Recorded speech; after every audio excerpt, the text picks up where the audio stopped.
Então, quero chamar ao palco a psiquiatra, professora da IPUB-UFRJ e CSO Mobile Brain, Natália Mota.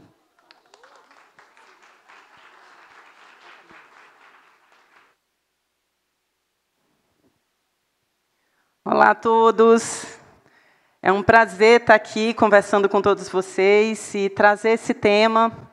Eu tentei, e aqui eu espero convencê-los de que a gente tem uma perspectiva de olhar para o futuro, agora, nesse momento do tempo que a gente está atravessando, como um ponto estratégico. A gente está numa curva de ascensão muito rápida. E eu não sei o quanto que vocês estão percebendo que o tempo está passando cada vez mais rápido. Mas isso dá para a gente uma oportunidade de estar subindo aqui na ponta da montanha para olhar para um horizonte mais interessante. E eu quero trazer essa perspectiva para vocês. E isso é um ponto super importante da gente pensar o quanto que a gente precisa uns dos outros para a gente se sentir bem nessa jornada. Então, essa conexão social que a gente tem, ela é inerente da nossa espécie. Se a gente for parar para pensar como que um primata sem pelos, sem dentes, sem garras tão poderosas, conseguiu, depois de alguns milhares de anos, ser o principal animal a habitar todos os biomas do planeta, enquanto que um mamífero muito mais potente, como o leão, estava ali nas savanas também. Como assim? Se a gente olha para características do indivíduo, do ser humano, essa conta não fecha. Essa conta só fecha porque o ser humano ele é capaz, através da sua cognição social, de formar grupos e de criar tecnologia e de pensar juntos num futuro sobre isso. Então, a gente está sempre conectado. E, hoje em dia, a gente está mais conectado que nunca. Mas, quando a gente fala de conexão, conectividade, o que é que acontece? A gente criou várias tecnologias que quebram barreiras de espaço-tempo. A primeira tecnologia que quebrou barreiras de espaço-tempo para a humanidade foi a linguagem escrita, há uns 5.000 anos atrás. E a gente começou a estar conectado com pessoas que já haviam morrido, com pessoas que não habitavam o mesmo ambiente que eu. E ainda hoje a gente tem acesso, por exemplo, a pensamentos do Aristóteles, Sócrates. E isso faz com que a gente vá acumulando conhecimento e gerando novas ideias para o futuro.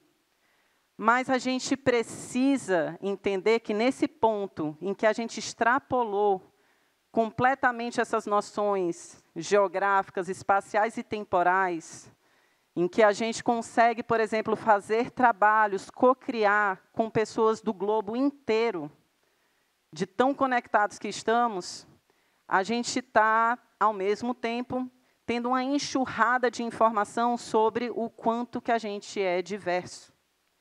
E isso impacta, em vários sentidos, a nossa habilidade de criar conexões. Porque, como esse primata desenvolveu as suas habilidades sociais, elas passam necessariamente por criar identificação, criar intimidade e compartilhar essa noção de tempo. E tudo isso é extremamente importante para que a gente se sinta inteiro e conectado. Então, vou falar um pouco sobre tempo e como é essa noção de tempo para nós, E como que a gente percebe, como que o cérebro da gente percebe. Então, a gente percebe o tempo como esse momento presente, que é a única coisa que a gente tem. A gente tem uma ideia muito ingênua de que o tempo ele é linear. E isso, na verdade, acredito eu, seja só um truque do nosso cérebro que percebe o tempo em pequenos snapshots. A gente faz uma pequena integração de informações, que agora vocês estão fazendo aqui em torno de 2 a 3 segundos. O cérebro de vocês está integrando as informações auditivas do que eu estou falando, as informações visuais que a gente está trazendo em todo o cenário, nos slides, mas também as informações da sua própria percepção. Se você quer ir ao banheiro, isso vai te atrapalhar, prestar atenção aqui, porque vai conflitar aqui. E isso tudo acontece nesse espaço de 2 a 3 segundos. Isso é o que a gente tem. Esse é o nosso tempo presente. sendo que a gente se conecta com esse senso de self dentro desse momento presente. Não é só entender e receber informação visual, auditiva, proprioceptiva, tato, e não entender de onde que eu estou vindo, de onde que eu estou localizada nesse momento presente. É a Natália que está integrando todas essas informações. E, para isso, eu preciso acessar todo esse conjunto de informações que faz eu perceber a mim mesma, o meu senso de self, o meu senso de identidade. O cérebro ele faz isso numa troca muito rica entre estruturas profundas e basais. Mas o que acontece quando a gente está olhando para o passado e para o futuro, nada mais é do que engajar as mesmas redes. E por que isso? Porque passado e futuro, gente, é só projeção. É uma brincadeira de memórias. A gente se projeta no tempo passado e a gente se imagina no tempo futuro. E isso é basicamente uma projeção da sua própria noção de quem você é. E a gente se percebe quem é muito através das relações que a gente tem.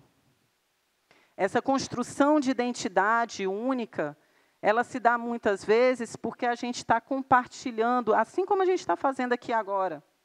A gente está compartilhando esse tempo precioso que temos de 30 minutos para estarmos aqui pensando sobre o que é que faz a gente ter essa noção de self e como que a gente mede esse contorno. Eu sou eu porque eu cresci dentro de uma determinada estrutura, numa relação com os meus primeiros cuidadores, e dali eu fui percebendo o que limitava, o que eu sentia que era diferente do que o outro sentia. E isso vai se desenvolvendo na criança ao longo de todo o seu neurodesenvolvimento, de uma maneira cada vez mais sofisticada. É isso que faz nessas relações com que a gente coabite os mesmos ritmos, com que a gente sincronize, com que a gente entenda que a gente está flutuando no mesmo espaço de tempo. Então, o tempo também é uma noção coletiva. O tempo também é uma construção coletiva aqui. E se dá muito através da comunicação, né? Mas o que é que está acontecendo hoje? Como eu falei para vocês, a gente está vivendo um momento de hiperconectividade. É como se a gente tivesse extrapolado essa noção de tempo e de espaço também. Nos conectando, antes a gente conseguia conviver na presença de algumas dezenas de pessoas. Hoje em dia, nós convivemos com centenas. É só olhar na sua rede social. Quantas pessoas você segue, quantas pessoas estão te seguindo. Olha o tanto de gente que a gente está conectado. E essas novas noções de tempo também do cotidiano que a gente está compartilhando está mudando dramaticamente, principalmente para quem está em sistema híbrido ou remoto de trabalho. Aquilo que a gente tinha de respeitar o espaço, de sair de uma sala e ir para outra, numa reunião, hoje em dia acabou. E uma reunião passa para outra em minutos, segundos, né, quando você muda no virtual. E isso traz para a gente uma noção muito fragmentada do que a gente é. Para a gente resgatar quem é a Natália naquele momento, naqueles milissegundos, para estar na presença da Maria e depois estar na presença do João, eu preciso de um certo tempo para entender essa noção. Mas o que a gente está fazendo, a gente está se comunicando todo mundo, uns com os outros. E o que a gente mais consegue fazer é falar da nossa própria perspectiva. É um paradoxo, mas no momento em que a gente começa a acelerar muito as nossas oportunidades de interação, de comunicação uns com os outros, a impressão que eu tenho é que a gente tem parado de se escutar e a gente está, cada um fazendo seu próprio monólogo. E nisso, talvez esteja aquela sensação de solidão e isolamento que a gente tem sentido. A gente está vivendo um momento de epidemia da sensação de solidão. Uma epidemia também extremamente importante, principalmente para as gerações que estão terminando seu desenvolvimento agora. Nunca foi tão alta a prevalência de adoecimento mental na faixa etária de adolescentes. O que era antes estava em torno de 10%, hoje em dia está chegando no globo em torno de 30%. E isso a gente está falando de 1/3 das pessoas que estão caminhando para o futuro. Isso não é pouca coisa. Então, a gente precisa realmente sentar junto com tempo de qualidade para conseguir se integrar e entender o que é que a gente está fazendo quando a gente está compartilhando o nosso tempo. A gente está conseguindo estar ali na presença daquela pessoa ou a gente está apenas vivendo esse momento hiperconectado e, ao mesmo tempo, monológico, num isolamento social. Isso tem feito com que a gente normalize uma série de mudanças também que são extremamente angustiantes para a gente parar para pensar, como mudanças climáticas, como crises, pandemias. E aqui eu vou falar um pouquinho da crise do Covid-19, que é um tema quase neurótico, tá, gente? Ninguém quer mais falar de Covid-19. Digo para mim que é uma negação coletiva. Tudo bem, mas a gente sobreviveu, passamos, e precisamos falar disso para poder superar o que foi isso para cada um. Além, né, das precarizações do mercado de trabalho e o quanto que isso tem impactado uma visão do futuro. Será que a minha profissão vai existir daqui a 5 anos? Como eu falei para vocês, olhar para a comunicação é extremamente importante para a gente entender essas trocas e entender como é que a gente consegue, então, trazer essa noção do self ali para a mesa, né? Mas aquilo que antes a gente só conseguia fazer ouvindo o outro, hoje em dia a gente desenvolveu tecnologia o suficiente, inclusive, não só olhando para linguagem contra padrões, mas até para produzir uma linguagem parecida com o humano, que é o ChatGPT, por exemplo, né? Isso se deu muito a partir da disrupção que foi a crescente da tecnologia no campo de processamento de linguagem natural. O que é isso? Isso é uma disciplina na computação em que olha para a forma como a linguagem humana é gerada e se dispõe a fazer algoritmos matemáticos, tecnológicos, para poder entender esses padrões de fala. O que é que faz a fala humana ser dessa maneira? Então, temos, hoje em dia, uma série de algoritmos que olham para esses padrões, e eu fui uma das pioneiras a olhar para isso e ver. Isso pode ser importante não apenas para a gente mimetizar uma fala humana, mas para a gente entender o que está disfuncional numa fala que está adoecendo, numa fala adoecida. E daí, a gente, isso para meados ali de 2010, 2012, um grupo de pesquisadores começou a estudar essas características da comunicação, que é aquilo que o profissional, psicólogo, psiquiatra faz e treina seu ouvido. Será que aquilo que eu estou treinando no meu ouvido eu consigo traduzir para uma linguagem matemática e calcular, metrificar, quantificar? E o que isso pode trazer de oportunidade? Então, hoje a gente consegue tanto olhar para estruturas de palavras, quanto também olhar para conteúdo, né? O que a gente está falando? Será que tem uma proporção muito alta de expressões emocionais ou não? Será que tem uma similaridade com aquilo que eu estou pedindo para a pessoa falar ou a pessoa está fugindo do tópico? Tudo isso, hoje em dia, a gente tem tecnologia para fazer. Então, eu vou falar rapidamente aqui de um protocolo que é você pedir para uma pessoa olhar para uma imagem de conteúdo afetivo positivo, uma imagem de um bebê, uma imagem de um docinho, e aí a pessoa precisa contar uma história baseada naquela imagem. Nessa hora que a pessoa está criando essa história, ela está ali, em milissegundos, escolhendo uma sequência de palavras, uma sequência de argumentos para te contar uma história. E isso vai formando uma certa estrutura, tá? Que são esses ciclos, essas recorrências que vão acontecendo. Então, quando eu represento cada palavra como uma bolinha vermelha e a sequência delas é dada por setas, eu represento aquela fala em um grafo de palavras. Então, eu posso pegar relatos de 30 segundos e transformar em estruturas complexas como essa. E o que é que eu ganho de vantagem? Uma matemática centenária que vai me ajudar a caracterizar a complexidade dessa estrutura, para eu poder ver o quanto que uma história com começo, meio e fim pode ter diversidade na sua complexidade. E isso vem muito da percepção na psicopatologia de que, poxa, esse paciente, eu acho que ele está começando a fragmentar o seu discurso, ele está começando a descarrilhar o seu discurso, tudo dando uma noção de quebra dessa trajetória. Então, se a gente consegue entender, treinar o ouvido para perceber as quebras, será que a gente não consegue quantificar isso? E foi isso que a gente fez daqui do Brasil, mas também fazendo replicações internacionais. Cada pontinho desse é uma coorte diferente, que já foi estudada com essa técnica. As coortes em vermelho são pessoas que estão adoecidas. E vocês vejam que é uma progressão ao longo de anos de idade. E isso por quê? Porque essa complexidade da fala, ela se desenvolve, e linguagem é viva, gente. Linguagem nunca vai ser um biomarcador genético que está ali estático.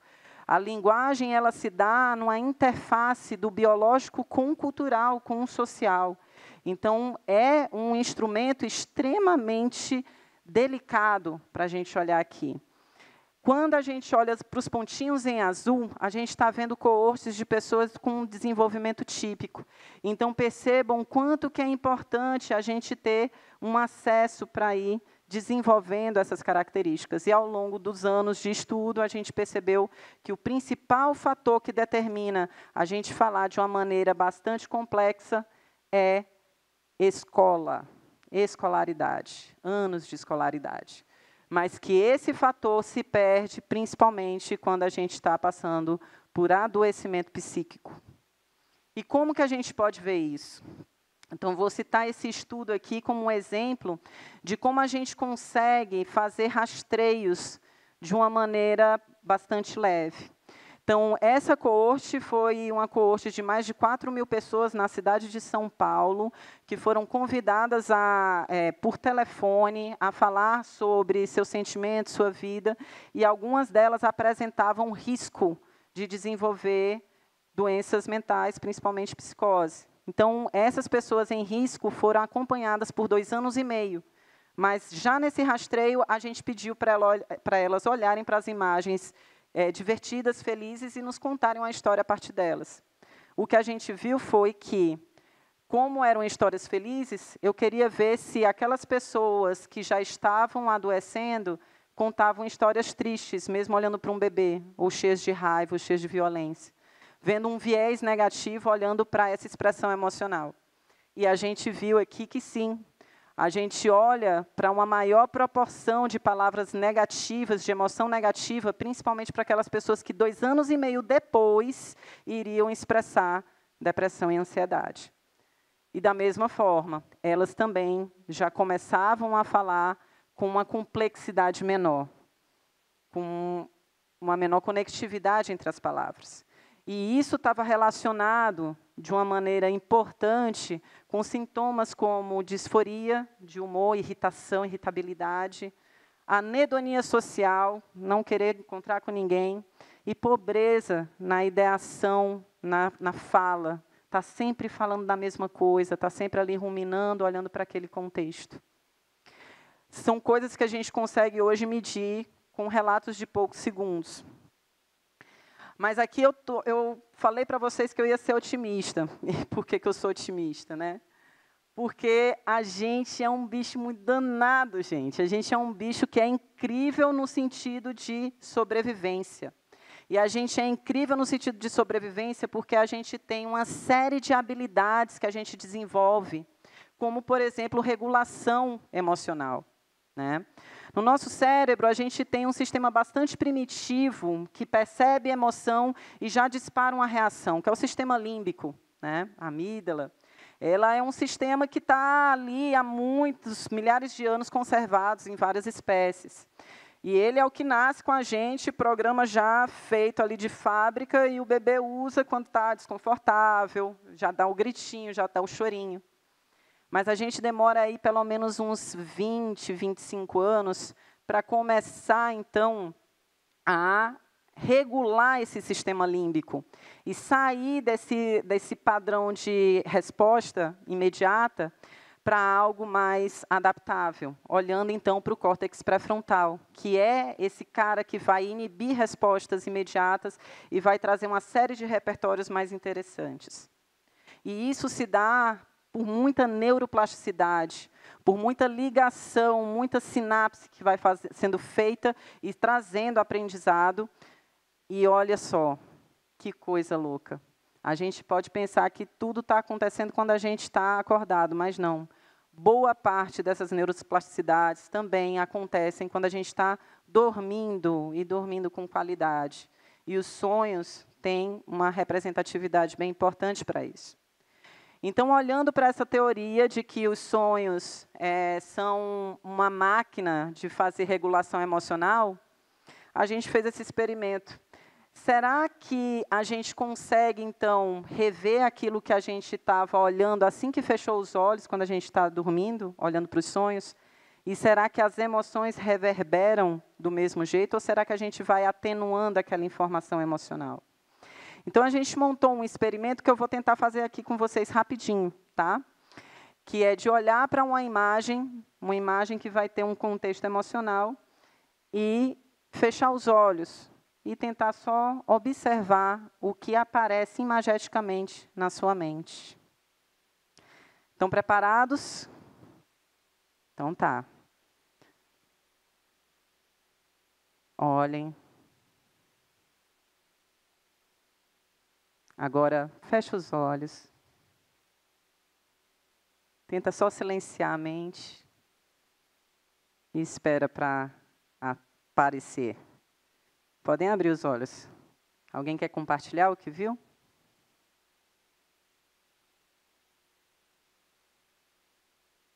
Dentes, sangue. O cartaz do filme Tubarão. Perfeito. Quem viu alguma coisa relacionada com tubarão aqui? Levanta a mão. Perfeito. E isso acontece mesmo. Foi isso que a gente viu nesse experimento. E esse tubarão que vocês imaginaram era mais ou menos assustador que esse que eu mostrei para vocês? Mais. Essa era a pergunta também. Tá? Então, o que é que a gente fez nesse protocolo? A gente colocava as pessoas num aparelho de polissonografia para ir acompanhando esse momento do sono. A gente mostrava uma imagem, a pessoa descrevia a imagem. Então, a gente despertava a pessoa em diferentes fases do início do sono. Na primeira fase do sono, ou, assim como vocês, na vigília, apenas de olhos fechados, ou na segunda fase do sono. E o que é que a gente fez? A gente usou a tecnologia de similaridade semântica para ver o quanto que essa descrição da imagética mental era parecida com a descrição que a imagem, que a pessoa trouxe da imagem. Da mesma maneira, a gente pedia para a pessoa dar notas de afeto. Né? 1 era extremamente negativo, 9 era extremamente positivo. E a gente foi ver também as diferenças desse afeto. E o que é que a gente viu? Olha só. Em todas as fases estudadas, a gente encontra traços dessa semântica maiores que o aleatório. Então, a gente fecha os olhos e acontece como aconteceu aqui com vocês. A gente começa a rever aspectos daquela imagem, mas tudo embaralhado com alguma coisa ali que lembra, mas alguma coisa também que distrai. Agora, com afeto, não, gente. Com afeto, quando a gente está durante a vigília, o afeto ele tende a neutralizar. Mas quando a gente está no sono, e principalmente no segundo estágio de sono, esse afeto ele é achatado. É o que vocês estão vendo aqui nessa aglomeração de dados no azul escuro, no meio. As pessoas tendem, mesmo vendo um tubarão, dar uma nota afetiva neutra, né, naquela imagética. E isso tem tudo a ver com a propagação de ondas lentas no nosso cérebro durante essa fase do sono. Então, em linhas gerais, é como se quando a gente está criando essa imagética onírica, a gente acabou de processar essa informação indigesta, me deparei com uma coisa assustadora, mas aí vem um monte de coisa aleatória junto, e eu vejo, desculpa, acelerei muito, como é que eu volto? Pronto. Um tubarão fofinho, né? Tudo para a gente poder digerir essa emoção do dia a dia. É como se o sonho fosse uma grande máquina de fazer a gente metabolizar aquelas informações que a gente vai recebendo. E é isso que é importante nesse sentido, porque é como se a gente fosse se alimentando de informações durante o dia, mas a gente precisa reter o aprendizado. Mas a toxina do emocional a gente tem que deixar sair, gente. E como é que a gente deixa sair? Sonhando, né? Então, a gente foi testar essa teoria também num outro aspecto, de sonhos como simuladores de um futuro próximo, né? Então, Antti Revonsuul, esse pesquisador finlandês, ele tem essa teoria que ele amplificou, dizendo que a gente tende a sonhar com situações que possam ser difíceis da gente se preparar no futuro. Então, é como se a gente simulasse ameaças futuras, né, para poder lidar de uma maneira mais automática com ela no futuro seguinte, no dia seguinte. Mas, quando está tudo bem, a gente vai sonhando com nossas habilidades sociais. É como se a gente fosse treinando ali nesse espaço imagético. Então, a gente pensou, o Covid vai ser ótimo para a gente estudar isso em escala. E foi o que a gente fez. A gente já tinha, eu não sabia, gente, que ia ter Covid, tá? Não preparei um projeto para isso. Eu tinha um outro projeto, que a gente estava testando um aplicativo para coletar sonhos de forma remota, e eu tinha testado os usuários em novembro de 2019. E daí, então, quando entrou a pandemia, em março, a gente pediu para as pessoas voltarem a coletar esses sonhos e nos mandar os sonhos de uma maneira remota. E a gente acompanhou isso durante um mês, né? Todos juntos ali, no mesmo grupo de WhatsApp, ninguém solta a mão de ninguém, não sei se vocês lembram desse movimento. E aí, o que é que a gente viu? Primeiro, os sonhos, em vermelho são as barras da pandemia. Os sonhos da pandemia, eles se tornaram muito mais verborrágicos. Mas olha que interessante, aumentaram as emoções de raiva e tristeza. Mas o mais chocante, de uma maneira muito aguda, as pessoas começaram a sonhar com a similaridade semântica mais próxima de contaminação e limpeza. Quem que não teve aquele sonho de que estava com os amigos, conversando com todo mundo, e se percebia que era a única pessoa sem máscara? Né? Ou então, querendo chegar no trabalho e não conseguindo, porque toda hora tinha um banheiro e se sentia sujo. Né? Então, as pessoas, quando a gente coloca métrica nisso, isso fica muito fácil de entender. Mas uma coisa muito interessante aconteceu nessa pesquisa, porque a gente criou um vínculo muito interessante pelo momento que foi. Então, a gente pediu para as pessoas que estavam ali compartilhando os sonhos, que se sentissem à vontade de fazer contos, de fazer arte com isso, de compartilhar com todo mundo no grupo. E isso foi trazendo uma série de questões que a gente teve que pesquisar depois. E para essas pessoas que estavam sonhando em compartilhando seus sonhos em coletivo, todas elas, de uma maneira muito clara, falaram que estavam mais felizes, se sentiam com mais energia, com mais paz, com mais altruísmo, com um senso de criatividade maior. Porque você está compartilhando. A gente estava num momento agudo de muito medo e muito isolamento social. E estar nessa sensação de que alguém está me ouvindo faz toda a diferença. E isso não é uma coisa de agora, gente. Isso é uma coisa que acontece desde que a gente é bebezinho. Né? Então,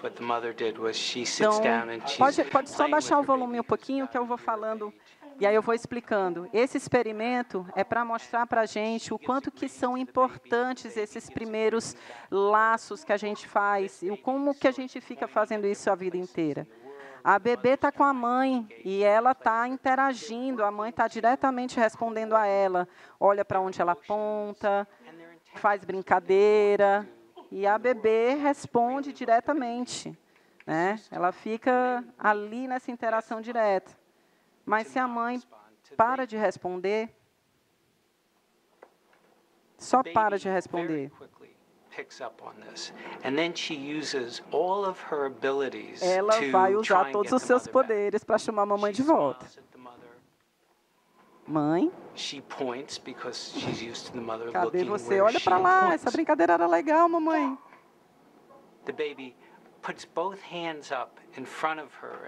Gente, dá uma angústia de ver esse experimento.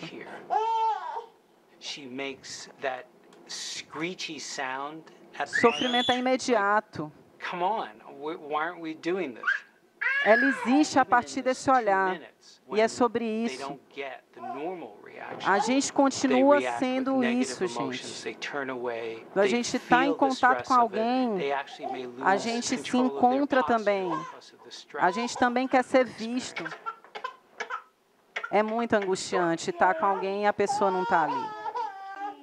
É muito angustiante não poder ter essa troca. E é muito reconfortante também se sentir inteira a partir do olhar do outro. Né? Então, rapidamente falando sobre tudo isso, né? A gente tem hoje ideias aqui para trazer, né? Com transferência dessa tecnologia para a vida real.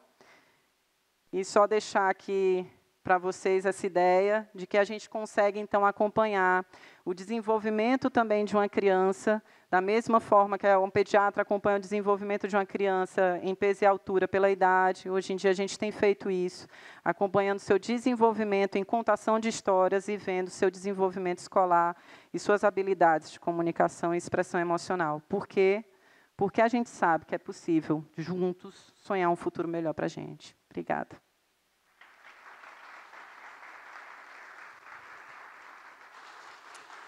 A gente tem tempo para 3 perguntas para a Natália. Já tem um senhor ali levantou a mão, aqui também, e aqui também, já foram as 3.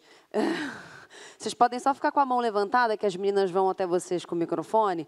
Aqui na terceira fileira, na última e na última. Então, ali é fácil.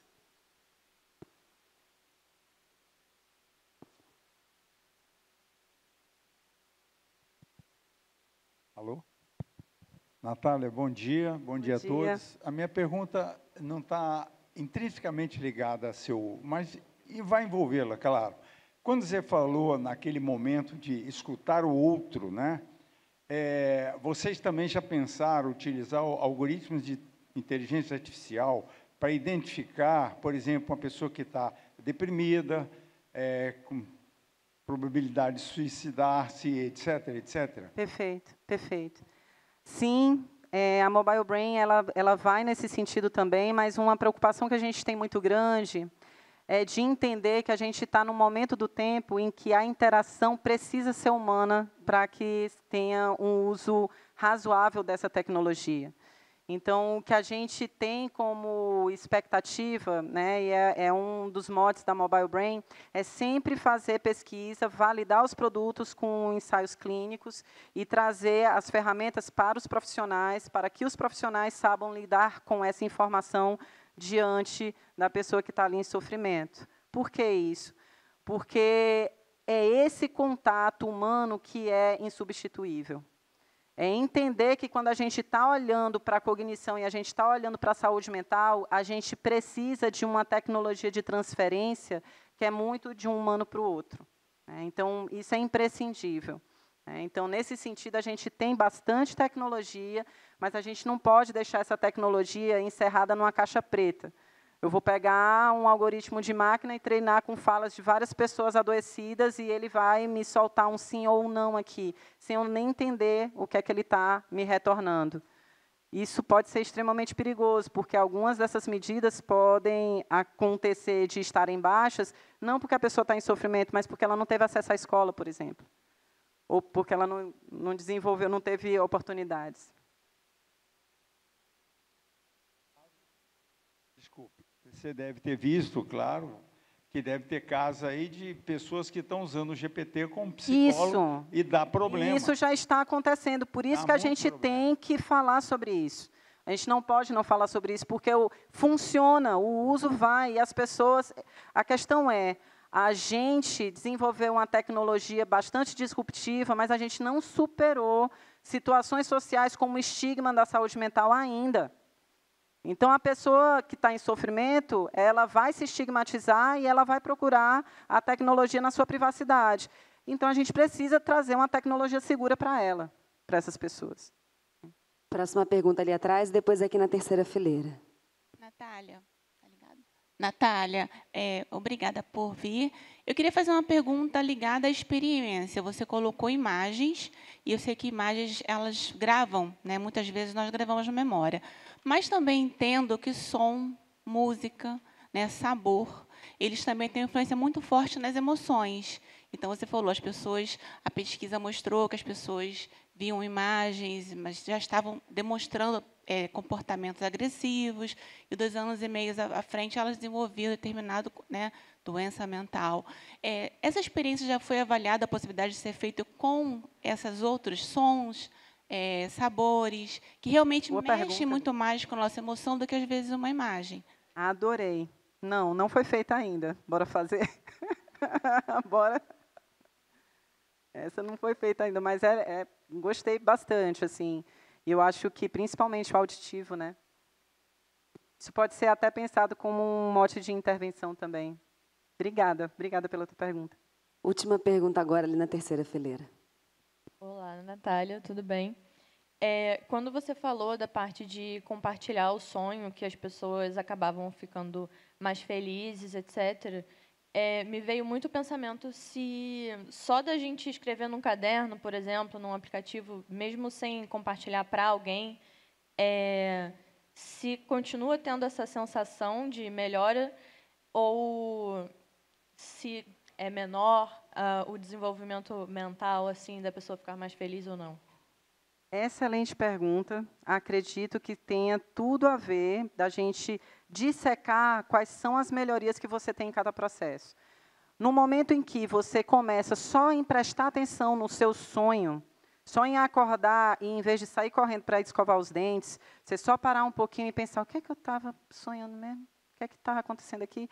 Só de fazer isso, você já aumenta a sua proporção de lembrança, de memória desse ambiente onírico. Isso já vai te dar acesso ao teu oráculo probabilístico, que está ali simulando para você as angústias que você está vivendo. No momento que você pega e escreve isso, e anota isso, e traz isso como um hábito, você está organizando essas ideias. Você está colocando elas em sequência e você está dando essas prioridades de cada um desses eventos que foram ali. Mas, na hora que você compartilha, você tem acesso a um outro olhar para aquilo. E, se receber resposta, é onde aquela cognição sai de dentro de você e passa para um espaço externo. Deixa de ser só seu.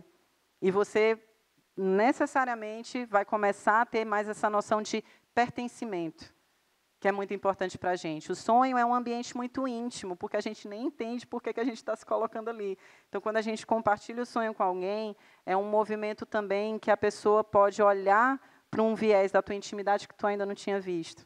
E isso traz uma intimidade muito forte também. Muito obrigada às pessoas que fizeram as perguntas. Muito obrigada, Natália, pela sua participação, pela sua palestra.